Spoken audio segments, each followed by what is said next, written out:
Good morning. It's Thursday, February 2nd. And yesterday at the White House, Joe Biden and Kevin McCarthy met. And I don't know what the results of that meeting were. They were meeting to talk about the debt ceiling. And Biden had categorically stated before this meeting starts that he was not prepared to give the Republicans any concessions in order to have the debt ceiling raised.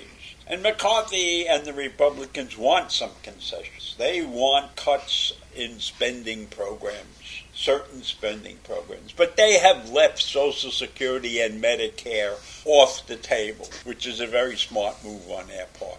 So I don't know what the results of this meeting were. And there were several Republicans that said, no matter what happens, we want a tax cut or we're not voting for this thing. I mean, those were hardcore Republicans. And then there were other Republicans who are willing to negotiate.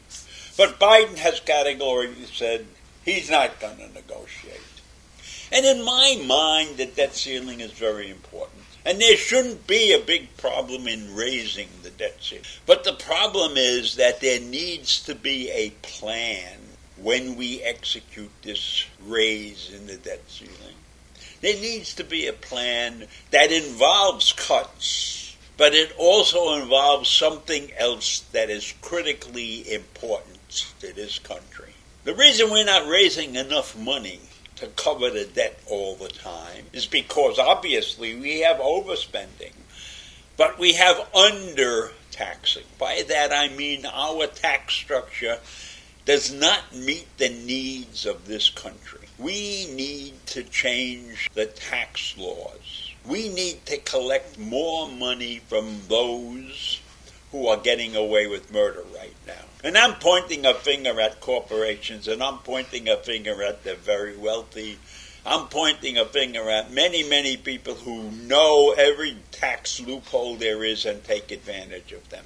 And I am not saying that these people are criminals. I am not saying that they're bad people. The opportunity has been laid in front of them by our tax laws and our tax codes. And many of those tax codes and exemptions have been on the books for 100 years. And they were put on the books to help industry grow. So if we wanted a booming new industry, we gave them a tax break and allowed them to grow. And that was the right thing to do. But 50 or 100 years later, that company is making money hand over fist, and they don't need that exemption anymore. And that holds true for many of our exemptions. They favor people who have money already. They do not favor the middle classes. They do not favor the lower classes. And there's nothing wrong with it. That's a form of capitalism.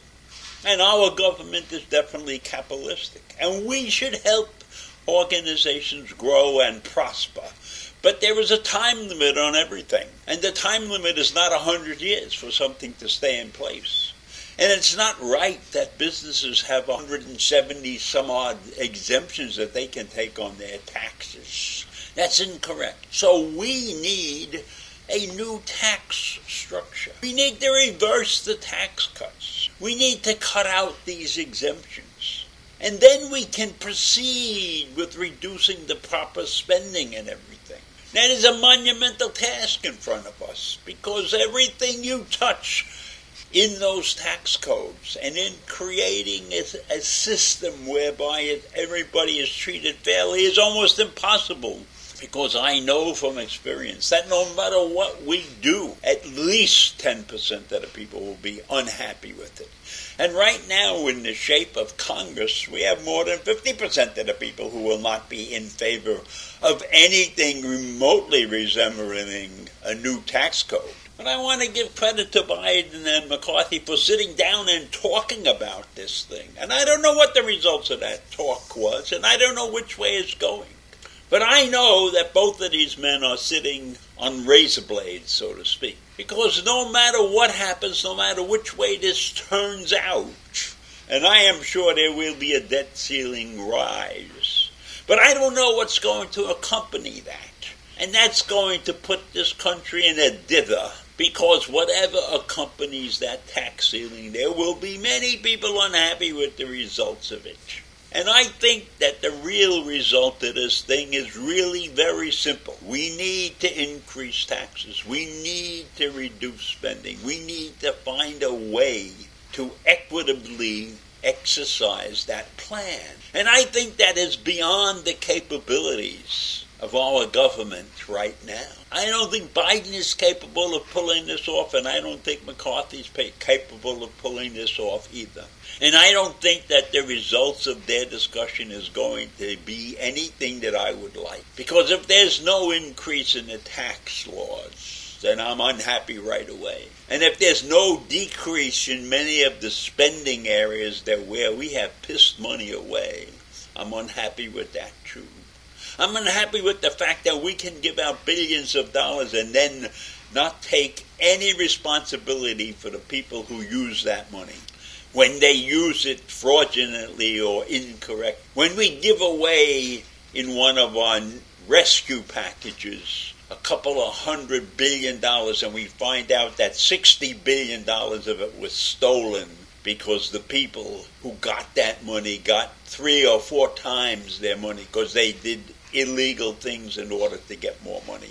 And we're not watching the store.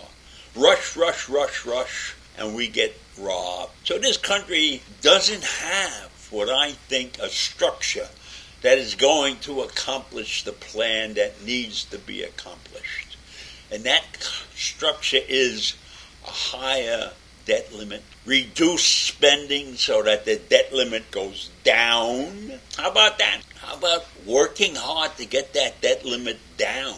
Why do we want to saddle our children and our grandchildren and our great-grandchildren with this ridiculous debt? I don't, but I'm just a voice in the wilderness. And I wish that more people would listen to these rants. But that's the way life is. So I get this off my chest every morning. I get something off my chest and I feel better and the rest of my day will be great. So you guys have a great day and I will see you in the morning. Bye.